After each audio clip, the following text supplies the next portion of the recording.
Hi, this is Alex Helmbrick, the Sports Information Director at Chadron State College, and I'm sitting here this afternoon with Chadron State women's basketball coach Tim Keneally. The Eagles had a tough weekend at home, losing a 71-70 heartbreaker, really, to the University of Colorado at Colorado Springs, and then that was followed by a 79-52 setback to Colorado State University Pueblo. That game was on Saturday. Coach, I guess just first off, obviously disappointing, the loss at UCCS. Not only does every 1 point loss probably keep you up at night, this one probably will do that a little bit longer, unfortunately, because that was the game that kind of, in effect, knocked you guys out of the postseason tournament. Yeah, that's probably about as tough a loss as I've had to endure as a head coach, since I've been here at Chadron. And I just feel terrible for our kids, or did feel terrible for them, just because, we had ourselves in a position where, we really fought back from a lot of adversity early in the season and showed a lot of character, I think, in coming back and getting back into this playoff race. And then to have a game like that on your home floor just, not go your way and have a couple, different variables, factor into that, it was pretty disheartening at the time. The Eagles really hung pretty tough with UCCS for a lot of the game. They had a lead there, a 16-point lead with about 10 minutes to go in the first half, but then the University of Colorado Springs' Jessica Brown got things going. She finished with a game-high 25 points, hit 10 of 18 from the field, just 5 of 9 from the free throw line. But really kind of the story of the game that probably largely went unnoticed was that Chadron State's second leading scorer in the season, Sadie Wallace, suffered an ankle injury, and that forced you to adjust your defense. Yeah, it did. Going into the game with Jessica Brown, we were trying to keep taller, more athletic, defenders on her. We started with Caitlin Petrie on her, and unfortunately she picked up 2 quick fouls, and then we were able to put Rachel Smith on her, and Rachel was doing a good job, but after, Sadie went down, it adjusted our personnel and who we had in the game, and we ended up having to put Caitlin Petrie and Rachel on their 2 post players and put a smaller guard on Brown, and we just weren't able to contest the jump shots and get the, contest her at the rim, and it really kind of put a kink into what we were doing.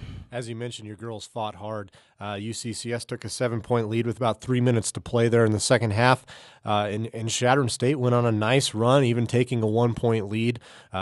Maybe a couple questionable calls there at the end. UCCS hits 2 free throws, but that being said, you guys had a chance for the win 2 times there at the end. The shots just didn't fall. Yeah, and we got some pretty good looks there at the end of the game and had a couple really good opportunities, to pull that game out. But, that's the game of basketball. Sometimes the ball bounces your way and sometimes it doesn't, and sometimes shots go in and sometimes they don't. And we went through about a 10-minute stretch there in the second half where our defensive intensity just dropped a little bit, and that's when Springs was able to open up that 7-point lead, and then we got that sense of urgency back. But, for an outsider looking in, I think it was a great college basketball game, and it was fun to be a part of. It would have been a little more enjoyable if we could have got the win, though. Got a great performance from Kata Williams playing one of her final games at Armstrong Gymnasium. The senior point guard scored 22 points, and she tied her career high at halftime, which was 14. She scored, of course, 8 more in the second half. Caitlin Petrie had another double-double, actually her 6th of the season. And then Marla Munson finished in double figures as well, finishing with 13. But you had to have been happy for Kata, who's kind of struggled with her shot at times this year, scored 22 points in a big game. Yeah, that was fun to see, especially there in the first half when the shots were just falling for her. And, she's just such a hard worker and she's such a good kid that, she deserved a game like that. And, her shooting percentage isn't as high as I know she'd like it to be, but the kid's a pretty good shooter, and if she can get that confidence going, you can kind of see what she's capable of doing. And then that was followed by a 79-52 setback to CSU Pueblo. And that was a game, Coach, where really Pueblo, you kind of hung tough with them for the first half, but then Pueblo just pulled away there in the second. Yeah, that was a tough game, and we had some tough matchups on the floor there. They had a couple of guards who are some of the toughest covers in our league. Babbler's the type of kid that is so fast with the basketball, and she shoots a 3 so well that she can kind of go wherever she wants. And there in the second half, once it started to get away from us a little bit, we tried to throw on a press, and that's when the game really kind of got extended because we just didn't have the personnel to try to press them. But we were trying to, mix things up and do whatever we could to get back in the game. But, Pueblo, they're a great basketball team. I think they're 19-5, one of the top teams in our conference, and they came in and just had a really, really good night. And unfortunately, some of those shots that were falling for us the night before weren't falling. And defensively, they've always presented a tough challenge for us because they run a lot of zone. And they run a switching man-to-man, and the focus of their defense is keeping you out of the paint and allowing you to shoot jump shots. And they gave us a lot of three-point shot attempts. They gave us a lot of open jump shots. Unfortunately, we just didn't knock down a real high percentage of them. Coach, I thought your team, although especially on Saturday, didn't get its shots to fall, really all weekend did an excellent job of taking care of the ball. Against Pueblo, you committed 11 turnovers, and against UCCS, you committed 8, which was a season low.